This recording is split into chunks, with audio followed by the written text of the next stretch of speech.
Kannur film ചേംബറിൻ്റെ general secretary Jamal ഖാ നമ്മുടെ കൂടെ ഉണ്ട്. ജമാൽ ഖാ ഫിലിം ഇൻഡസ്ട്രിയിലുള്ള ആളാണ്. നമുക്ക് ജമാൽ ഖയോട് കുറച്ച് കാര്യങ്ങൾ ചോദിക്കാനുണ്ട് സിനിമയെക്കുറിച്ച്. ജമാൽ ഖാ എന്തൊക്കെയുണ്ട്? സുഖം, വളരെ സുഖം. അങ്ങനെ പോകുന്നല്ലേ. എത്ര കുട്ടികളാണ് ജമാൽ ഖാക്ക്? 4 മക്കൾ. 4 മക്കൾ.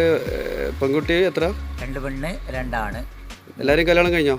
2 പെൺമക്കളെ 2 പെൺകുട്ടിയുടെ കല്യാണം കഴിഞ്ഞു. മൂത്തത് കണ്ണൂർ പ്രാക്ടീസ് ചെയ്യുന്നുണ്ട്, വക്കീലാണ്, അഡ്വക്കേറ്റ് ഫാത്തിമ. പിന്നെ രണ്ടാമത്തെ കുട്ടി സ്വസ്ഥം. 2 ആൺമക്കള്. രണ്ടാളും ഗൾഫിലാണ്. ഓക്കെ. ഇപ്പോൾ എവിടെയാണ് താമസിക്കുന്നത്? എൻ്റെ തറവാട് ജിഞ്ചുളർന്ന സിറ്റിയിൽ പഠിച്ചതും ഞാൻ സ്വന്തം വീട് താമസിക്കുന്നത് അണ്ടത്തോട്, കണ്ണൂർ അണ്ടത്തോട്. ജമാൽ ഖാ ഈ അടുത്ത എന്തൊക്കെയാണ് ഷോർട്ട് ഫിലിം എന്തൊക്കെ ചെയ്തെന്ന് പറഞ്ഞത്? 2 ഫിലിം ചെയ്തിട്ടുണ്ട്. 2 ഒന്നിൽ അഭിനയിച്ചിട്ടുണ്ട്. ഒരു ആൽബം ഞാൻ ഇവിടെ ഇറങ്ങി, അതിൽ അഭിനയിച്ചിട്ടുണ്ട്. ഇനി എന്നാ ഫ്യൂച്ചർ പ്ലാനിങ്? നെക്സ്റ്റ് ഒരു ഫിലിം ചെയ്യാൻ പോകുന്നുണ്ട്. ആരാണ് ഹീറോയിൻ? തീരുമാനിച്ചിട്ടില്ല. അത് ഹീറോയിനുള്ളത് ഒരു അസാധാരണമായ ഒരു സംഭവമാണ്. അത് സംസാരമില്ലാത്ത ഒരു ഹീറോ, എല്ലാ ദുഃഖങ്ങളും പറയുന്ന ഒരു ഹീറോയിൻ. ഭാര്യ ഇപ്പം കൂടെ ഉണ്ടല്ലോ അല്ലേ? അവരൊക്കെ സ്നേഹമായിട്ട് പോകുന്നു. അല്ല അങ്ങനെയല്ല, ദൂരെ എവിടെയെങ്കിലും പോയോ അല്ലെങ്കിൽ വീട്ടിൽ തന്നെ ഉണ്ട്? ഓക്കെ. ഇപ്പോൾ ഈ കണ്ണൂർ ഫിലിം ചേംബറിനെ കുറിച്ച് എന്താണ് നിങ്ങൾക്ക് സംസാരിക്കാനുള്ളത്? കണ്ണൂർ ഫിലിം ചേംബർ എന്ന് പറഞ്ഞാൽ ഇപ്പോൾ കണ്ണൂരിലെ മെച്ചപ്പെട്ട ഒരു സംഭവമാണ്. കണ്ണൂരിലെ ഇതര ഭാഗങ്ങളിലുള്ള കലാപരമായിട്ടുള്ള ഫിലിമായിട്ട് ബന്ധപ്പെട്ട എല്ലാ കാര്യങ്ങൾക്കും നമ്മൾ സപ്പോർട്ട് ചെയ്യുന്നുണ്ട്.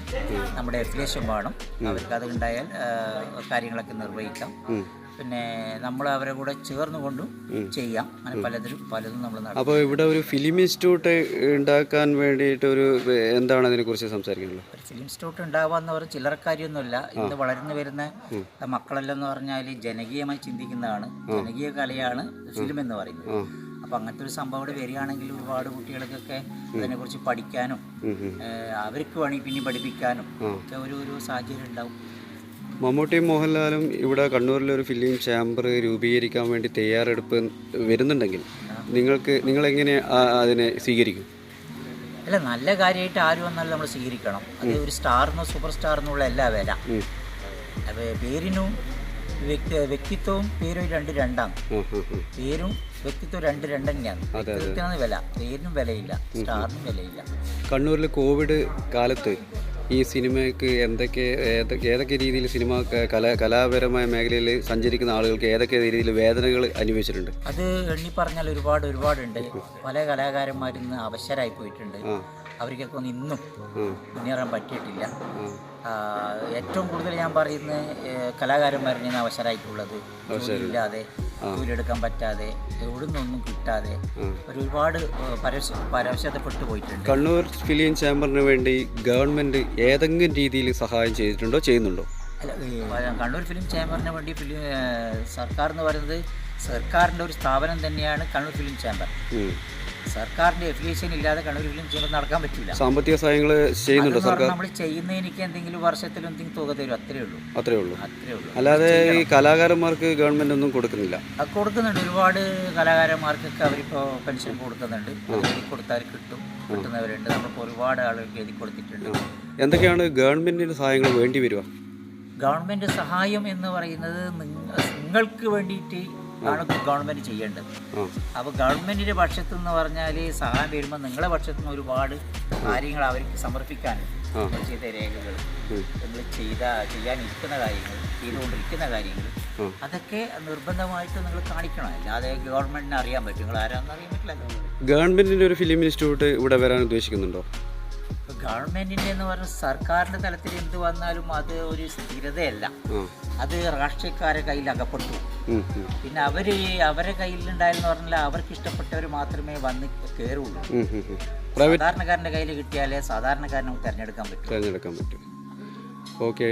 അപ്പോൾ പിന്നെ നെക്സ്റ്റ് കണ്ണൂരിൽ പിന്നെ സിനിമ വ്യവസായവുമായി ബന്ധപ്പെട്ടിട്ട് ജമാൽക്കൊക്കെ ഒരുപാട് കാര്യങ്ങൾ പറയാനുണ്ട്. എന്തൊക്കെയാണ് സംസാരിക്കാനുള്ളത്? അല്ല, സിനിമ എന്ന് പറയുന്നത് ഒരു വ്യവസായവൽക്കരണമായിട്ട് മാറിയിട്ടുണ്ട്. സിനിമ എന്ന് പറയുന്നത് തന്നെ ഒരു വ്യവസായമാണ്. കോടിയുടെ കയ്യിലുള്ളവർ ആഗ്രഹിക്കുന്നത് മമ്മൂട്ടി മോഹൻലാൽ അഭിനയിക്കണം എന്നുള്ളതാണ്. അത്രയേ ഉള്ളൂ. പക്ഷേ ഈ നോർത്ത് ഇന്ത്യയിൽ ചെന്ന് കഴിഞ്ഞാൽ അങ്ങനത്തെ ഒരു ഷാട്ടിയില്ല. ഒരു കഥ മിഥുൻ ചക്രവർത്തിൻ്റെ അടുത്ത് കൊണ്ടുപോയ സമയമില്ലെങ്കിൽ ഷാറുഖ് ഖാൻ അടുത്ത് പോകും, ഷാറുഖ് ഖാൻ സമയമില്ലെങ്കിൽ മറ്റൊരു നടൻ്റെ അടുത്ത് പോകും, അവർക്ക് സമയമില്ലെങ്കിൽ അനിൽ കപൂറിൻ്റെ അടുത്ത് പോകും. അതാണ് അവരുടെ വിജയം. അവിടെ നായകനേക്കാളും വില കൽപ്പിക്കുന്നത് വില്ലന്മാർക്കാണ്. വില്ലനിലൂടെയാണ് കഥ പോകുന്നത്. വില്ലനാണ് കഥ നിയന്ത്രിക്കുന്നത്. ഇവിടെ എന്ന് പറഞ്ഞാൽ നേരെ മറിച്ച് നായകന്മാർ. അതാണ് രണ്ടും ഡിഫറെൻറ്റ്. അതിൽ എടുത്തു പറയുന്ന ഒരുപാടുണ്ട്. ഇന്ത്യയിൽ സിനിമയിൽ വന്നിട്ടുള്ള പ്രഗത്ഭരായ ഇന്നത്തെ അതിൽ ചിലർ മരിച്ചുപോയി. വിനോദ് ഖന്ന മരിച്ചുപോയി, അംജദ് ഖാൻ മരിച്ചുപോയി, അവരൊക്കെ മരിച്ചുപോയി. അവരൊക്കെ വില്ലനായിട്ട് വന്ന് ശോഭിച്ചവരാണ്. ശത്രുഘ്നൻ സിംഗ് എന്ന് പറഞ്ഞാൽ വില്ലനിൽ സൂപ്പറാണ്, ഹീറോയിൽ വന്നിട്ട് ഹീറോ സൂപ്പറാണ്. ജമാൽ പഠിച്ച സ്കൂൾ ഏതാണ്? ഞാൻ സിറ്റ് ഹൈസ്കൂൾ പഠിച്ചിരുന്നു. അവിടെ പഠിക്കുന്ന സമയത്ത് കലാപരം എന്തൊക്കെയാണ് ചെയ്തത്? അവിടെ കലാപരമായിട്ട് ഞാൻ ഫുട്ബോൾ ചെയ്തിരുന്നു, വോളിബോൾ ചെയ്തിരുന്നു. അബുദാബി ഡിഫൻസിൽ കുറച്ച് കാലം ഉണ്ടായിരുന്നു, അവിടെയും കളിച്ചു ഫുട്ബോൾ വോളിബോളൊക്കെ. പിന്നെ അവിടെയും ഗൾഫിലുള്ള സമയത്തും കലാപരമായിട്ട് ഒരുപാട് കാര്യം ചെയ്തുകൊണ്ടേ ഇരുന്നിട്ടുണ്ട്. ഇപ്പോൾ ഇവിടെ വന്നിട്ടുണ്ടെങ്കിലും പിന്നെ ഇവിടുത്തെ കാര്യങ്ങളിലേക്കെല്ലാം നമ്മുടെ മനസ്സും നമ്മുടെ സമയവും ഒക്കെ സമർപ്പിച്ചു. ഇപ്പോൾ കണ്ണൂരിൽ ഒരുപാട് കുട്ടികൾ കലാരംഗത്തേക്ക് ഒരുപാട് കുട്ടികളുണ്ട്. അവർക്ക് ഒരു പിന്നെ സജീവമായിട്ട് ഒരു സ്റ്റേജ് ശരിക്കും കിട്ടുന്നില്ല. ഒന്ന് ഫിലിം ഇൻഡസ്ട്രിയിൽ ശരിക്കും അവർ വരുന്നില്ല. എന്തുകൊണ്ടാണ് അതങ്ങനെ സംഭവിക്കുന്നത്? അതെന്ന് പറഞ്ഞാൽ ഇന്നൊന്ന് തടസ്സങ്ങൾ പല രീതിയിലുണ്ട്. സാമ്പത്തിക തടസ്സം തന്നെയാണ്. പിന്നെ ആരെയും പിന്നെ നമുക്ക് തള്ളിക്കയറ്റാൻ ഒരു പിൻബലം ആർക്കും ഉണ്ടാവണം, തള്ളിക്കൊടുക്കാനുള്ള. അതും ഇല്ലെങ്കിൽ കയറൂല. അതിനെ റെക്കമെൻഡ് എന്ന് പറയുന്നത്. പിന്നെ സ്വയം കഴിവുണ്ടായാലും പോരെ, ഇന്ന് തള്ളലുണ്ടായാൽ മാത്രമേ ആരും മെച്ചപ്പെടുന്നുള്ളൂ. അതുപോലെ മാറ്റിയിട്ട് വേണം ഒരു സമ്പ്രദായം നമുക്കിവിടെ ഉണ്ടാകും. അതെ. പിന്നെ സംവിധാന രംഗത്തൊക്കെ വളരെ ചുരുക്കം ആളുകളെ കണ്ണൂരുള്ളൂ. അതുപോലെ അഭിനയ രംഗത്ത് ഒരുപാട് കുട്ടികളുണ്ട്, എങ്കിലും ശ്രദ്ധിക്കപ്പെടുന്നവർ വളരെ ചുരുക്കം ആൾക്കാരേ ഉള്ളൂ. എന്തുകൊണ്ടാണ് സംഭവിക്കുന്നത്? അത് ഈ വടക്കും തെക്കും എല്ലാ കാര്യത്തിനും ഡിഫറെൻ്റ് ഉണ്ട്. തുറന്നു പറയാമല്ലോ, സാംസ്കാരികപരമായിട്ട് രണ്ടെണ്ണം. പിന്നെ അതെങ്ങനെയാന്ന് പറഞ്ഞാൽ അവിടുത്തതല്ല ഇവിടുത്തല്ല അവിടെ. അവിടുത്തെ ജനങ്ങൾ എന്ന് പറഞ്ഞാൽ പിന്നെ ഒന്നിനും പ്രിയരല്ല എന്ന് പറഞ്ഞാൽ മറ്റുള്ളൊരു കാര്യത്തിന് പ്രിയരാണ്. വടക്കുള്ളവരെന്ന് പറഞ്ഞാൽ തിന്നാനും തിന്നിക്കാനും ഉടുക്കാനും ഒക്കെ അടിപൊളിയാണ്. പക്ഷേ കലാപരമായിട്ട് മുന്നേറുന്ന ആ വഴിക്കുള്ളവരാണ്. വടക്കുള്ളവരില്ല എന്നല്ല, വടക്കുള്ളവർ പ്രഗത്ഭരായ എഴുത്തുകാരും മറ്റു വേദികളിൽ ശോഭിച്ചവരൊക്കെ ചെറുതും വലുതുണ്ട്.